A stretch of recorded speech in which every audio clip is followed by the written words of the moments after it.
सभी को praise Lord जय मसीह की सुबह की 8 बजे की प्रार्थना में आप सभी का स्वागत है। आज का टाइटल बड़ा खतरनाक है और सब्जेक्ट भी प्रभु ने खतरनाक दिया है। मेरे अजीज तो यीशु मसीह ने जो कहा है ना, अगर सुनोगे ना तो रोंगटे खड़े हो जाएंगे। कई बार हम वचन पढ़ के हम अनसुना करते हैं। यीशु मसीह क्षमा करते हैं अनडाउटली, लेकिन पाप करने का लेसन नहीं देते। नहीं तो अगर क्षमा इतनी बड़ी है तो इंसान फिर डेली माफ़ी मांगे ना, फिर तो डेली पाप करे और डेली माफ़ी मांगे। फिर तो यीशु मसीह पाप करने का लेसन दे रहे हैं। फिर तो इंसान सुबह शाम वे विचार करे, शाम को घुटने टेके प्रभु क्षमा करता हूँ, क्षमा कर देंगे। फिर वे विचार करें नहीं, फिर क्यों लिखा है पाप की मजदूरी मृत्यु है, इंसान जो बोएगा वही काटेगा। क्योंकि बार बार बलिदान नहीं दिया जाता।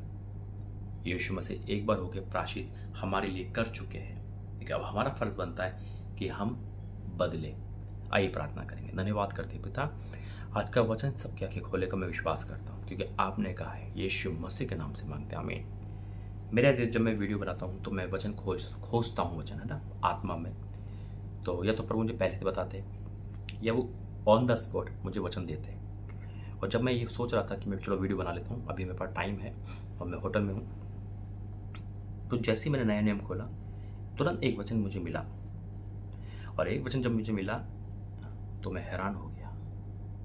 पढ़ा कई बार है, दिया भी कई बार है, लेकिन नया प्रकाशन है। प्रार्थना करेंगे। धन्यवाद करते पिता, आज का वचन सबके जीवन में कार्य करे। यीशु मसीह के नाम से मांगते हैं, आमीन। मेरे ऐसे तो कई बार क्या होता है, हम पाप करते हैं, परमेश्वर में माफ़ करता है। कई बार हम दूसरों के लिए ठोकर कानून बन जाते हैं। कई बार कुछ लड़कियां अपने व्हाट्सएप पे या इंस्टाग्राम पर ऐसी पोस्ट डालती है, शॉर्ट कपड़े पहन के, अंग प्रदर्शन करके। वो तो पाप में है, वो कितने लोगों को पाप में गिरा रही है। कई बार कुछ हम दिखावा करते हैं, यानी कि हम किसी के लिए ठोकर कर बनते हैं। मान लो कोई इंसान शराब पी रहा है और उसको पता है वो मेरे चाचा का लड़का है, मेरे मामा का लड़का है, मेरा दोस्त है, वो शराब नहीं पीता। अगर हम उसको फोर्स कर रहे हैं या हम अपने पे लाके खड़ा कर रहे हैं तो हम उसके लिए ठोकर का कारण है।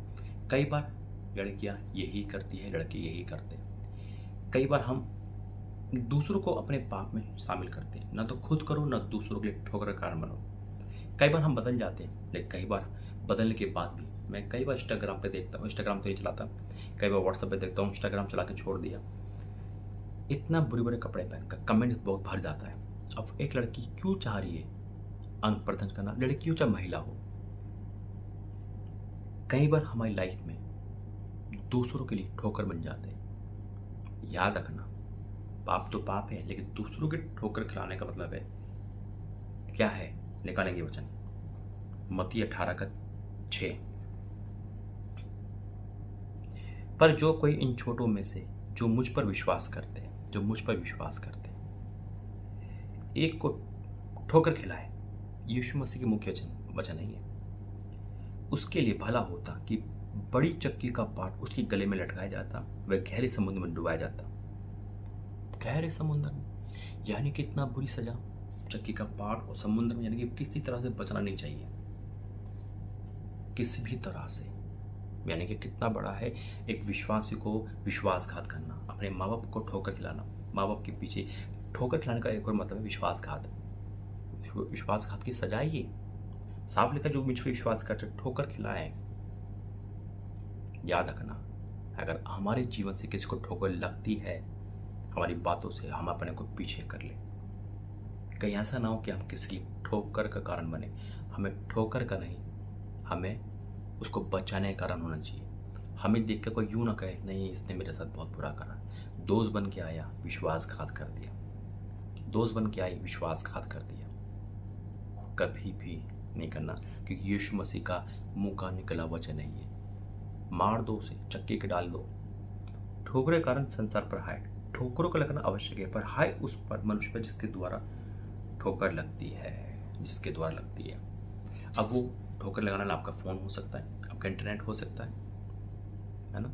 यानी कि परमेश्वर ने हमें एक ही मैसेज में कितने बारे बताया, उन दोस्तों से बच कर रहो जो मैं ठोकर खिला। समय पता है ये लड़की मुझे बार बार कहती रहती है फिल्म देखो है ना, ये लड़का मुझे बार बार कहते रहता है, छोड़ दो फ़ोन। अगर हमारा इंस्टाग्राम ठोकर कारण है तो उसको फेंक दो। कोई भी चीज़, अगर हमारे कपड़े हमारे ठोकर कारण है किसी के लिए उसे फेंक दो। हम टाइट लड़के टाइट कपड़े पहनती है, अंग दिखता है उनका, और वो दूसरों के लिए ठोकर कर रहे हैं। वो व्यभिचार नहीं कर रही, वो बड़े आराम से है, चढ़ जा रही आ रही है, लेकिन कहीं हम कपड़ों के कारण किसी भाई को ठोकर तो नहीं लग रही। हमें अपने लिए भी जीना है, दूसरों के लिए भी देखना है कि वो मेरे वजह से नरक पे तो नहीं जा रहा। आज हो सकता है ये काम हमारे जीवन में हो, लेकिन परमेश्वर हमें इसको मौका दे रहा है, निकालेगा। तभी पवित्र बाइबल में लिखा हुआ है, ये वचन पढ़ो और समझ जाओ। आइए प्रार्थना करें। धन्यवाद करते पिता, आज की प्रार्थना तूने आँख खोलने वाली दी, मैं आपको धन्यवाद करता हूँ। तूने इन लोगों का आज माइंड को सही कर दिया, वॉश कर दिया, धो दिया। मैं धन्यवाद करता हूँ। और जो भी लड़का लड़की, जो भी महिला, जो भी बहन है, जो भी भाई सुन रहा है, अगर हमारे जीवन को ठोकर लगती है, तुम्हारी उन आदत को दूर रखना और बिल्कुल हमें सही रखना। हम किसी लिए ठोकर का नहीं बल्कि आशीष का कारण बने। पिता मैं आपका धन्यवाद करता हूँ। आज की प्रार्थना करें यीशु मसीह के नाम से मांगते हैं, आमीन। God bless you. जय मसीह के। अपने आप को चेक करो और देखो हम आशीष कारण है किसी के लिए या ठोकर के। God bless you. जय मसीह।